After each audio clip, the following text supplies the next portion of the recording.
Alrighty, what's up everybody? I'm sure that a lot of people on YouTube, and because I was streaming on Twitch, and a lot of people came in asking, Glitched, what are we doing? Culmination got nerfed. It no longer carries the combo count. That means Primal Strike is getting demolished, as Primal Strike on the first hit, the first two hits of Primal, the first two parts of Primal, don't actually deal mega combo or mega damage. It's the third part of Primal, but as Culmination is now fixed, that means that your first strike of Primal is consuming the entire combo count and no longer carrying to that third big mega hit. So I spent quite a bit of time testing, thinking about it, and so far what I've landed on is Rapid Assault. We're still using Rapid Assault, but we're going to be dealing more damage. We're going to be going Deep Cuts, Practice Combo, Heft, Martial Tempo, and Bullseye. So you're actually going to swap these back and forth with your Whirling Slash, because we can't duplicate them like Gemling. So when you get to the boss, any Pinnacle boss, you would swap these over. If you're not playing a Pinnacle boss, you can just leave Splinter and Heavy Swing in your Rapid Assault, and you'll be fine. Blood Hunt, we're going to use keep in mind the helmet I switched to Deepest Tower. Blood Hunt, we're going to be going Execute, Culmination, Blindside, Inevitable Crit, and Ambrosia. If you have Spirit on your chest piece, you can go Blasphemy. Otherwise, you can just completely ignore Blasphemy. I have a 30 Spirit on my Deepest Tower, so I am able to fit in Berserk. Herald, Wind Dancer, very standard for our build. And let's get started. So as you'll notice from my previous video, we are running far less Energy Shield. I did also switch to Glancing Blows, and then I was able to allocate Lay Siege. I also sniped this Megalo for pretty cheap. Offensive Stance, Blurred Motion, and that gives me the offensive stance. So I have both of the damage scaling from Block Chance. So let's go ahead and get started. This is going to look extremely similar.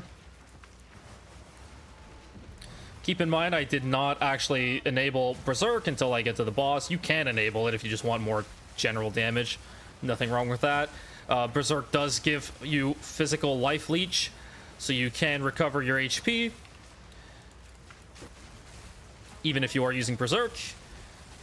And it'll give you a very significant damage buff while you're mapping. But honestly, like, I'm using a level 9 Whirling Slash. Even without Berserk, it's not even noticeable that stuff survives, really. You might see it on some slightly tanky rares, but otherwise, generally don't find it too problematic. Definitely one of the more problematic things is that we are running far less survivability than my previous video. So, things to consider. Trying to balance out how much we have to drop in terms of speed and survivability to still be able to kill Pinnacles with relative ease. It's not going to be as easy as it was previously, but hopefully it'll look decent enough. I did try Cast on Crit with Comets. I did try Twister setups. I did not like either of them nearly as much as this.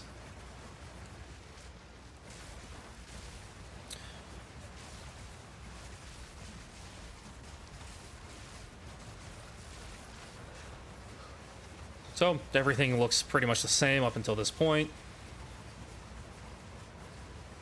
Zesht will also still look very similar too.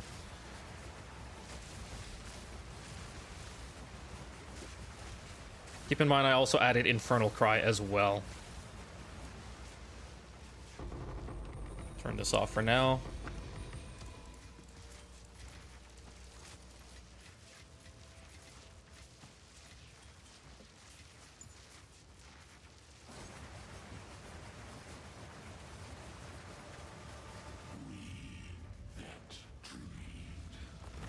So for Pinnacles, you can move your supports over to Rapid Assault.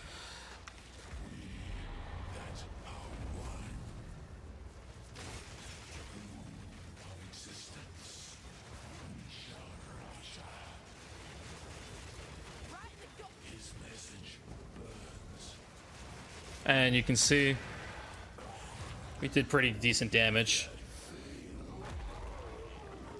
It's not great. Again, it's not going to be nearly as good as our previous setups. I was able to one-shot him with around 200 combo before.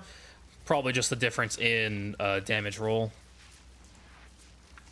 But there you have it. So we're still able to kill Pinnacles with decent ease. It's not as clean as it was previously, but it still works.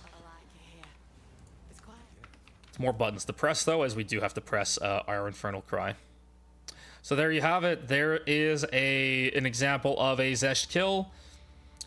Again, like I said, it's nothing amazing, superb, but it still is a workable option if you still want to run the Whirling Slash. So, hope you had fun, hope you enjoyed, and I will see you on the next video.